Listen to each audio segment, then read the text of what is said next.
Finally, a new, improved, better designed, miniature rocket stove.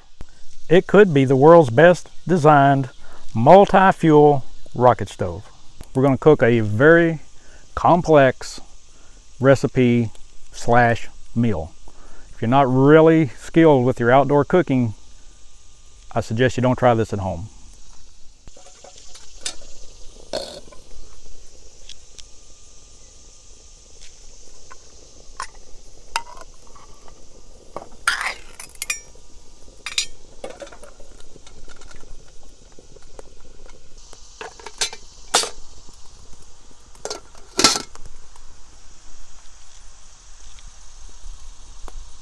A little too dramatic?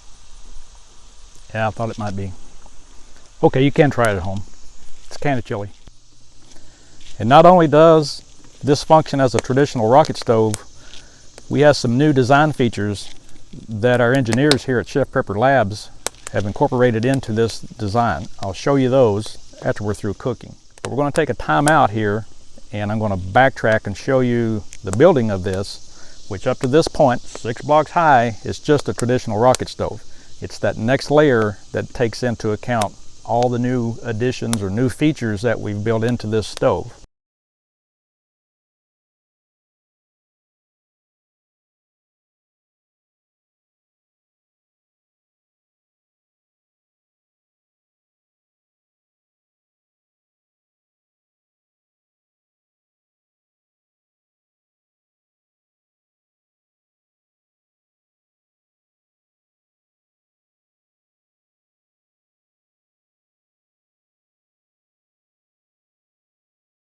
These are very efficient little stoves, very little fuel, and I highly recommend that you have the ability to make one.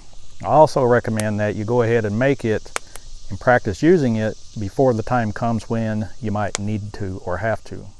Yes, those are sardine cans, and I'll explain why they're there as we go through the video. Less than a cubic foot, and it is about 10.5 inches this way. Same thing, same on this side, it's about 10.5 inches. And there's the height of it. A little less than 11 inches. Altogether, if you do the math, that's less than a cubic foot. Now let's look at the materials you're going to need for this stove, and I'll put that list down in the description box also. That is 6 bricks tall, 4 bricks in each layer, so a total of 24 bricks. Now, to have the unique features that I'm going to show you with this stove, you're going to need to be able to put another layer of bricks on it. So that's 28 bricks total. So I went ahead and got 30. You're going to need 2 grates, one like a traditional rocket stove, and then you're going to need a second one. And they come in many different sizes, shapes, and flavors. But you will need 2. You're also going to need 4 or 5 sardine cans. Why sardine cans? For this reason. So if you're familiar with rocket stoves, you know they are very fuel efficient, but if you want to use them for a very long period of time, you got to add more fuel. And a lot of people on videos show you putting fuel in here, more wood, but the reason for the sardine cans is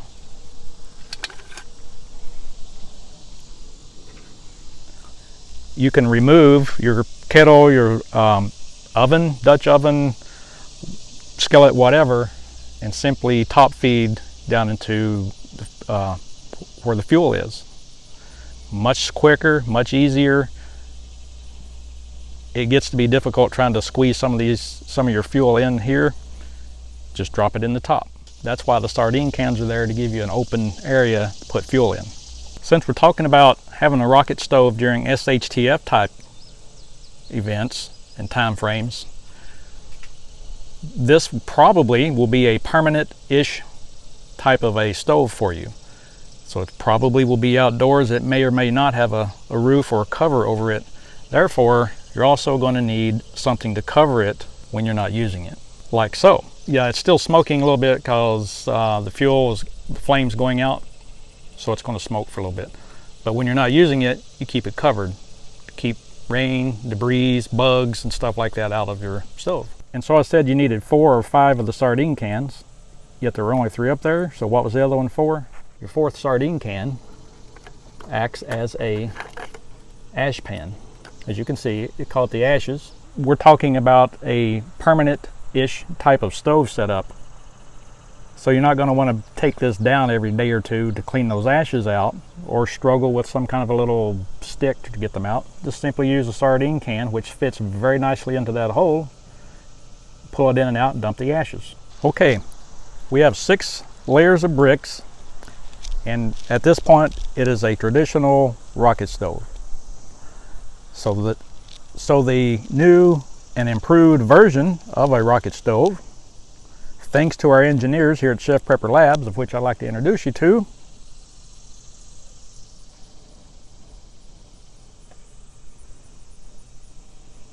Oh, we don't have any engineers here. But anyway, one simple idea that you could use with any rocket stove is to put an ashtray down there, a tray for ashes, not cigarettes. Makes life simple if you want to leave this set up for an extended period of time and use it multiple times. So anyway, it's this 7th layer that we're going to add that changes this stove into other things and is part of the unique design features about the stove. So before you put the 7th layer of blocks on, or bricks, this is where your second grate comes in. Like so. Then we add our next layer of bricks. So what does this second grate and this 7th layer of bricks let you do? I'm glad you asked. You can already see, get an idea, right? What it will do, it will allow you to, if you have a reason to or need to, maybe your wood's wet, maybe you ran out of wood. If you use these for a long period of time during an SHTF, post-SHTF world, the twigs and little limbs and stuff that you can gather easily for fun now may run short. Think about getting your own supply of firewood. But in the meantime, if something happens that you can't use it as a traditional rocket stove, you can use your alcohol stove. Fits in there nicely.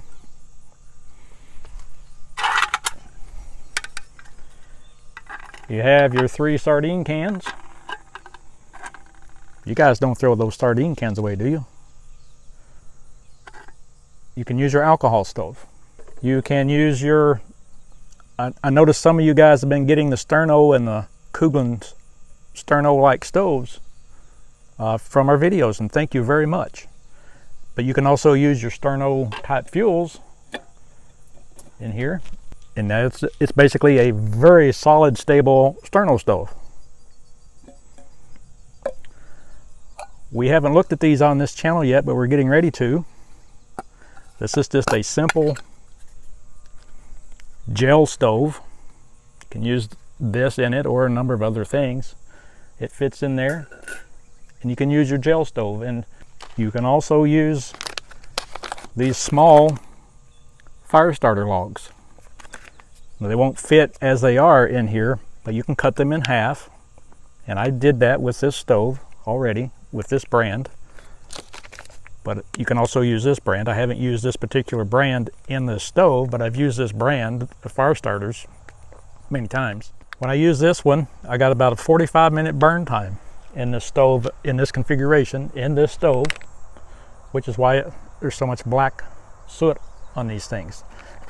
These put out a lot of soot. They will get your kettle or whatever black. They'll cover them, but they work as a fuel source. And last but not least, for the time being, I don't know if you guys are familiar with these. These are small portable campfires in a little tin. I don't want to lose the little pieces of wood on top, but they too fit in there, and you can use those. So with just this second grate and a 7th layer of bricks, your miniature 1 cubic foot rocket stove now can use other fuel sources to cook with. The pocket campfires, the fire starter logs, Sterno fuels, gel fuels, and of course alcohol stoves. So is there another type of fuel that you could use in this configuration? And do you guys have some type of fuel that you use just in a regular traditional rocket stove other than twigs, sticks, and wood? So, all right, let's try that again. So what makes this the world's greatest new design in rocket stoves? The incorporation of an ash pan, a second grate, which turns your rocket stove into a multi-fuel stove with the cover, a permanent or permanent-ish, and with the cover, a permanent-ish type of setup with proper types of stovetop things. You can top load it rather than all that fooling around with sticking sticks that way. All in all, I'm pleased with the stove. How about you guys? But remember I told you there was one very, very unique feature of this stove? Well, I'm going to show you what that is now. It's small enough that you can get 14 bricks in a 5-gallon bucket and also 2 half bricks. Why is that important? It will let you store your rocket stove materials till a later time, and in the event that you bug out with a vehicle that can carry some weight, you can take a rocket stove material with you as you bug out, so that when you get to where you're going, you got a dependable outdoor stove. And as you can see from the picture, one bucket of these bricks weighs about 50 pounds. 2 buckets, a little over 100 pounds.